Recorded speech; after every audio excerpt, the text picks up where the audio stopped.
Today we are asking a very important question. That is, in the United States, should education be free? Yes, or why not?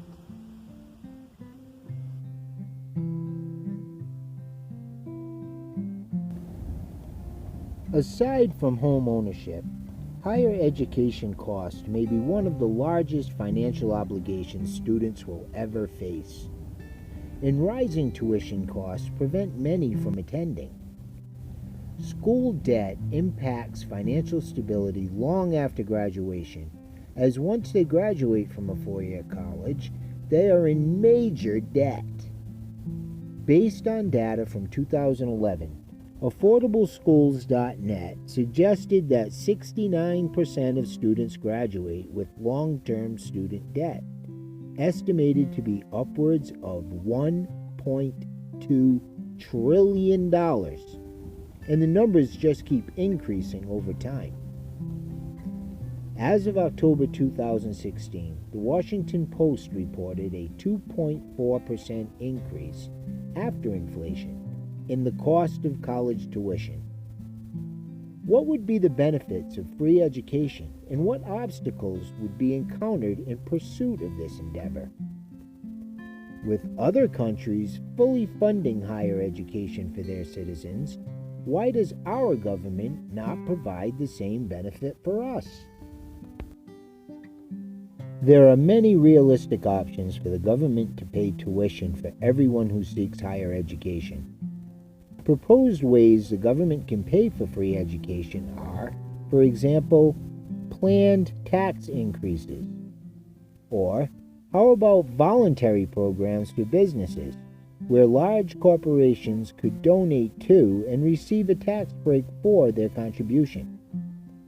Or, how about setting up a student retirement system where parents of students pay a small amount to the system while their child is going through grade school? What about expanding the existing Pell Grant to be a full scholarship with living expenses?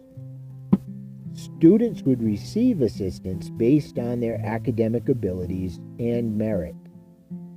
Or better yet, the government could use already available federal financial aid funds, which in 2013 totaled $69 billion, to cover the expense of making tuition payments for students, which during the same year were $62.6 billion.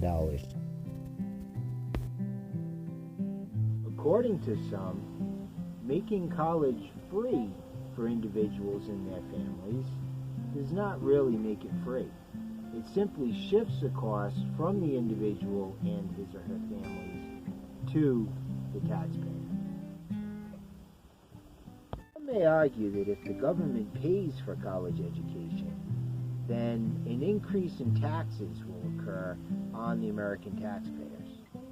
So they think education should not be free in this country. However, research by the Rand Corporation found that the probability of gainful employment and higher wages increases when an individual achieves higher levels of education.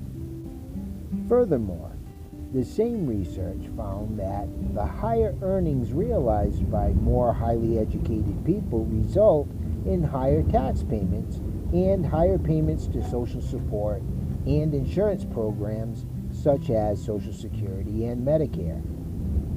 Therefore, if there is an increase in taxes to fund education, there will be more people able to contribute to the increase once they graduate.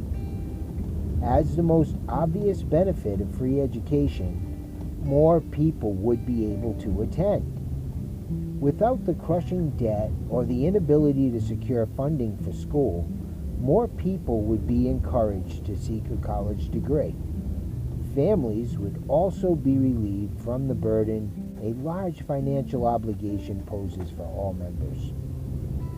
Students would be encouraged to contribute more to the economy if their hard-earned money is not going toward the cost of an education to better succeed in life. The very point Colby Christensen made when stating that Without student debt, the economy could get significantly better.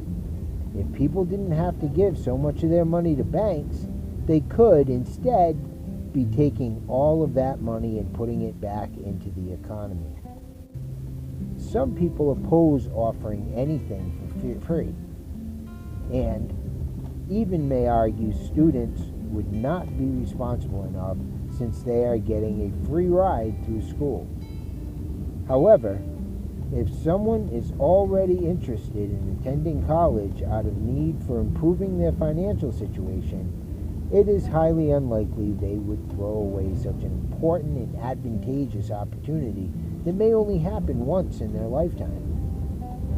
If the issue is about academic performance, it would be easily resolved by educating students through accounting and fiscal responsibility requirements with that free ride. Students would still need to meet or exceed academic standards to successfully complete all required classes before graduating, and would still face the same repercussions for failing to complete any assigned work. Just because education would be free, it would not mean students would overrun school systems. Schools would still be the same organized institutions responsible for overseeing the success of their students. Now, there are countries such as Germany that not only provide free education for their citizens, but do it for international students as well. Granted, currently the United States has the highest tuition costs worldwide. Therefore, by comparison, the cost in Germany seems significantly lower. Approximately 28% of the German population holds a degree and only incur about 15% out-of-pocket expenses for said degree. The main difference is that students in Germany graduate without long-term debt. Germany is the largest country and economy in the world to make higher education free, which makes them the closest analog to what free education in the United States could look like. Some who have attended schools outside of the United States may argue there will be drawbacks such as overcrowding, larger classes, or bigger campuses like in Germany. However, these drawbacks would not be a big issue if standards are set in place. Schools are already selective of their students. Why not continue to be? Currently, top universities even have wait lists for deserving students. One of the components of the college experience is to teach students to be independent and responsible. Navigating through larger campuses or dealing with tougher situations, such as larger classes, will be invaluable skills to learn and would provide real-life experience.